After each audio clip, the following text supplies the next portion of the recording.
Welcome to the Tech-Rapture podcast, where we explore how technology is redefining humanity, often in ways we did not see coming.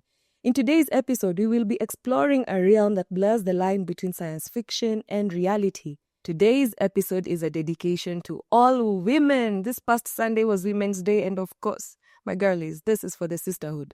But if you are a man, please stick around because this topic can also affect you. What is ectogenesis?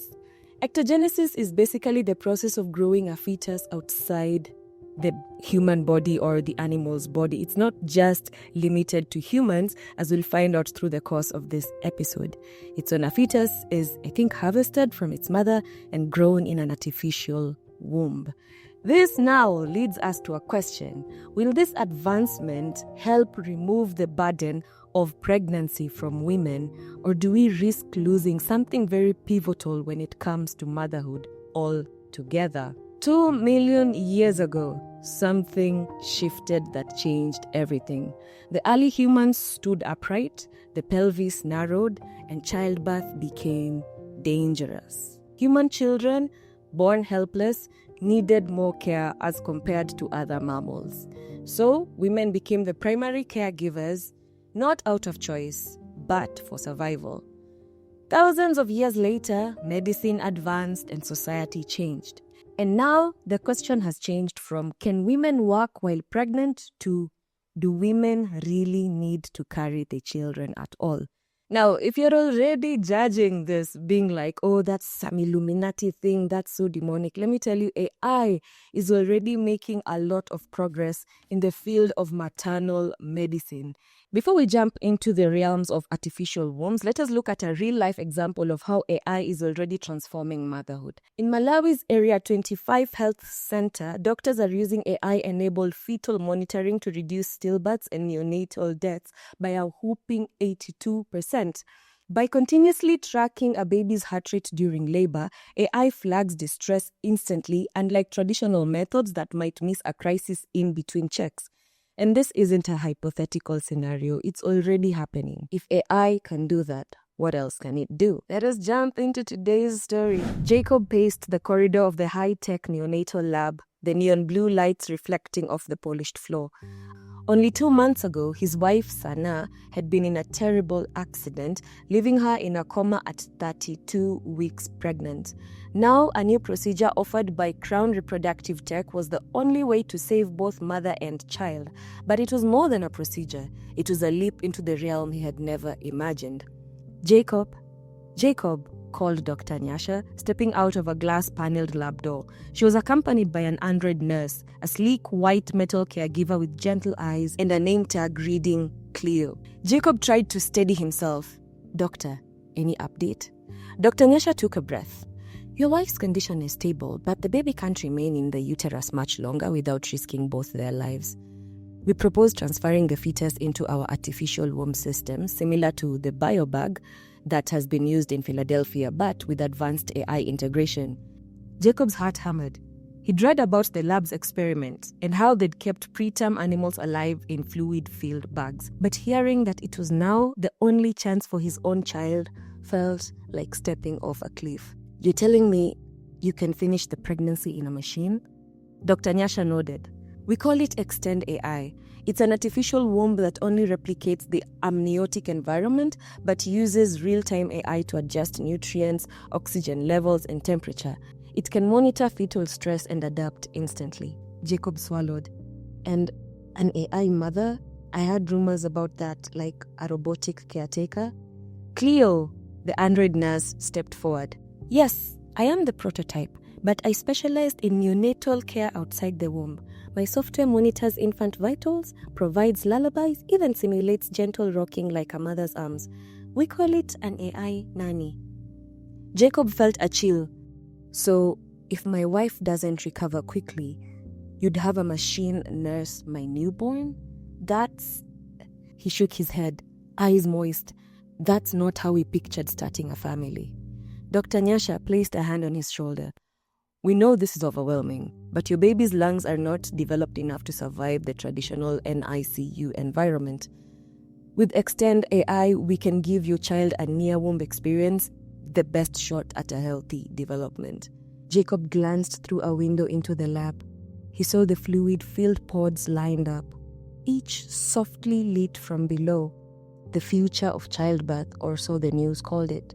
He thought of Sana lying unconscious, unable to decide with him. He thought of the baby, so close to entering the world but not yet ready. His phone buzzed, a text from his mother. "We trust you. Do what you must to save them." He inhaled, tears stinging his eyes. "I'll do whatever it takes." Turning back to Dr. Nyasha, he found his voice. "Let's do it. Please save my child." As the lab doors slid shut behind him, Jacob watched in awe and dread as his unborn baby's life passed into the hands of machine and AI.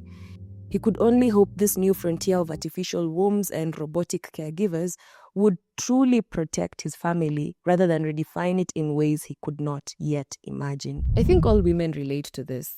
As a child growing up, we were terrified of getting pregnant.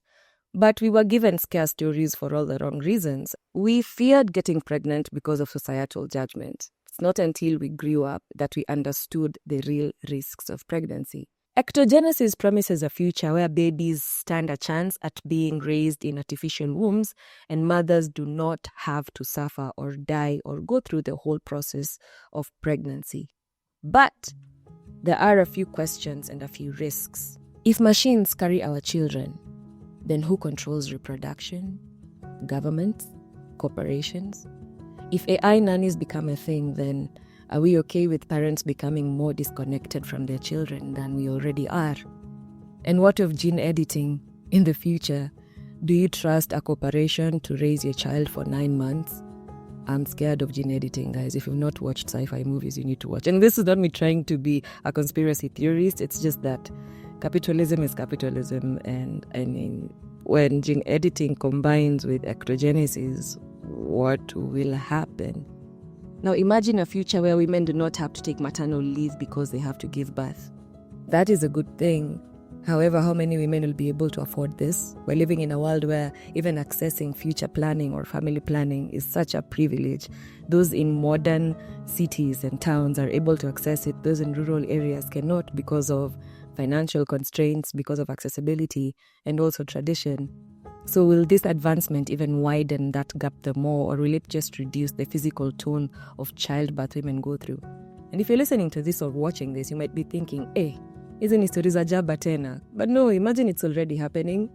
There's a hospital or a facility called the Children's Hospital of Philadelphia, and they published groundbreaking work in 2017 where they used fetal lambs, or rather they took the fetus of lambs that were not yet developed and they placed them in artificial wombs that they call biobags for up to 6 weeks, between 4 to 6 weeks, and they witnessed brain and lung development.